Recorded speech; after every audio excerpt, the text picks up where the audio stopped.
Hello and welcome to my channel on human design. Today I want to look at transits and how to regard them, and in particular the full total eclipse that's happening on April the 8th. Now, there's been a lot about this all over the internet, and if you can't beat them, join them. So I want to give you my version of a human design interpretation of what this eclipse is about, and more importantly, how to regard it in your own process.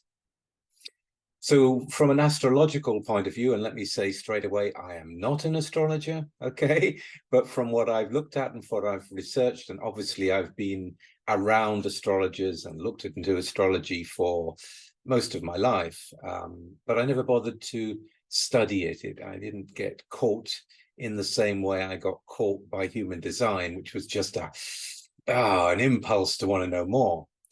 But astrology is very useful, and when you have something like this full solar eclipse in Aries, it's a pretty big deal. So let's have a quick look at it astrologically. We have the sun and the moon and Chiron all in 19 degrees in Aries. So there's a line up here. And there has been all kinds of predictions. The fear porn about April the 8th has been overwhelming. I mean, we've got sacrifices of red heifers on the Mount of Olives. We've got the Hadron Collider in CERN pumping up to new levels to, at the same time. We've got NASA apparently shooting rockets at the moon. What else is going on here? We've got the National Guard being deployed throughout America where the solar eclipse is going to happen, where there's supposed to be millions of people gathering, and all kinds of things. I mean, it's really been a lot of hype about what's going to happen. Are there going to be massive earthquakes the way they were when the Devil's Comet went by before? There was a comet that went by, I think, about 120 years ago that created all kinds of earthquakes in America. But I don't want to go into all that because, quite frankly, it's going to happen or it isn't going to happen. That's not what I'm here about. What I'm here about, and what human design is here about, is to focus the attention in on you, on your process, and in that sense, how astrological events and transits can be useful. So I want to use this particular day, the solar eclipse day, to go into it and just see, because it is quite remarkable from a human design perspective as well. The first thing to bear in mind is that the gate 51, the gate of shock, is there 3 times on this day. So if we look at the chart of the eclipse, we see that the 51 line 5 is there in the sun. This is in the line of symmetry, and it's basically about adapting to the shock in the moment as it happens. When I asked Ra about his experience of the voice, and this is a gate and a line that he had in him as part of the channel of initiation, he said, I just had to deal with it, one thing after another. It was just so much in the moment, riding the shock and getting through it. And it's kind of exalted as well on this day, so at this time. So there is this ability for us to overcome one shock after another as we see what is happening in the moment for us. So let's just hold that in the background. The 51 line 6 also exalted in the moon. So the sun and the moon in the gate of shock at the same time, being influenced by Chiron in Aries, exactly the same 19 degrees. So if we look at the 51 in the moon, we find it in the line of separation, also exalted. in times of crisis, when all around are confused and in disorder, the ability not to succumb to the panic, but to have the will and vitality to survive it alone, the power of the ego to meet the challenges alone. So both the sun and the moon and Chiron, which is about healing and processing and transforming through the healing, these are all linked. So if we go to the 51, the final 51 on this day, we find it in line 1. And I've often said to you that, you know, a first line is a hard line because you've got to investigate it. You've got to get to the bottom of whatever it's about. So here it's about reference, the line of reference. The gift of re-examination that is the foundation of preparedness. The power of the ego conditioned by experience. And in the detriment, which is also something that applies here, a tendency to emotional withdrawal after a shock, the weakness of the ego in times of challenge. Now, the North Node at this time is at 15 degrees in Aries, so it's slightly behind. So how can we interpret this within human design? I see it mainly as a time to think about the 51 in terms of that part of you that really wants to be the first, that wants to, you know, get out there and jump beyond the mundane to get into the center of what you really are. This is, after all, part of a mystical channel. And the gift of this is really about looking at where you have not got to be the first, where you have been wounded.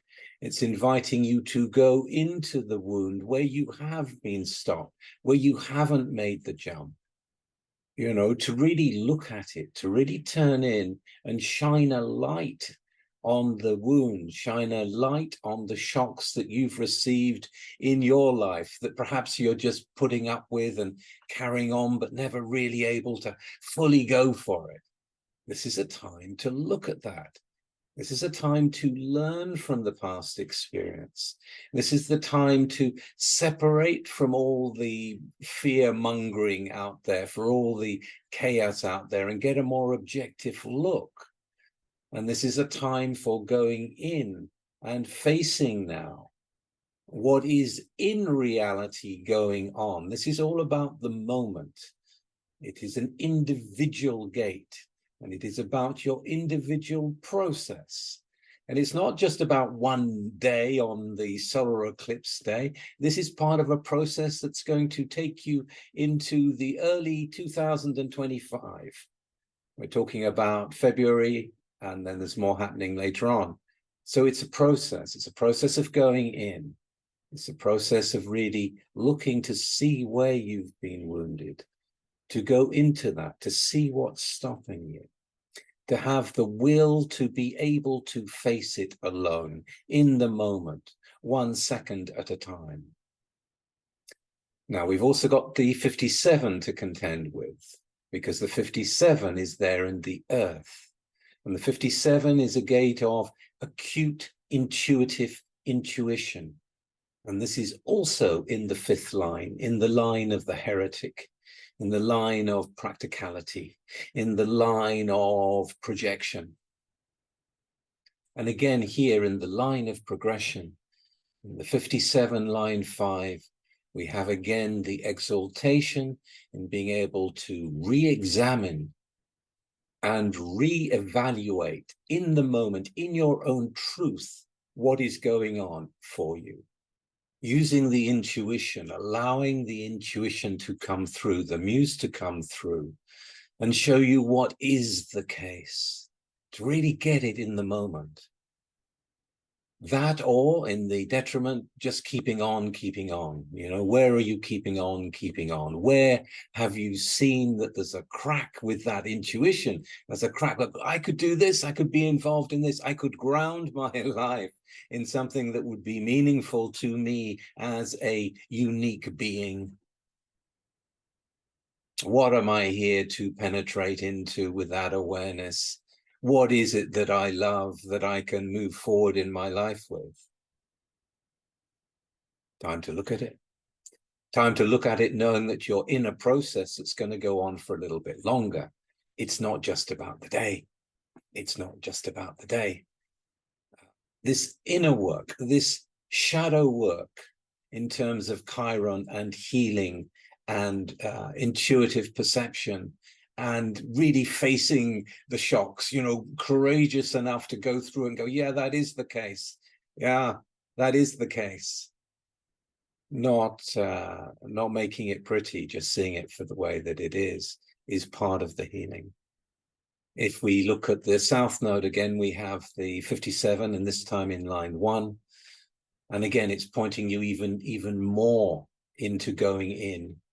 It's in the line of confusion, the gift of penetrating to the inner meaning that ensures timely action, the possibility of the intuition penetrating to the inner meaning. That or that confusion will overpower the intuition. So again, it's about going in. It's about going in, and also the 57 being part of the fear of the future is really about, well, thinking about the future, thinking about where you're going, thinking about, you know, what it is for you to be in your particular unique life. You know, what is that? What are you? What's really in you? What's really in you that can come out? Yeah, you can either withdraw or you can face it. And if you face it in this Aries energy, in this fiery energy, amazing things can happen inside you. So those are two very important gates as part of this transit. I'm not going to do the whole day, but I do think it's worthwhile looking at the 42nd gate, also in the 5th line. This 42nd gate is in the sacral center. It is there in the theme of endings, you know, what things need to be ended. And in terms of our inner focus at this time, what is it that you're doing that needs to be dropped? You know, what do you need to let go of? Who do you need to let go of? What work are you leaking from because you're tied into something that should be finished? It's time to come to the end of a cycle, no matter how painful it is, no matter how much grief may be involved in it, if it's taken at a personal level. It is time to move on. Progression is here.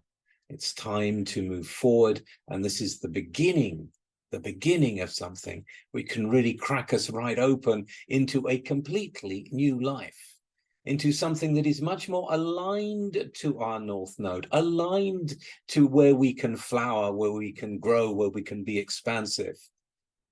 It's very important to understand that these transits come, you know, in one way or another. There are big transits that come in, you know, but they're there to shake us up. They're there to get us to look at what we need to look at.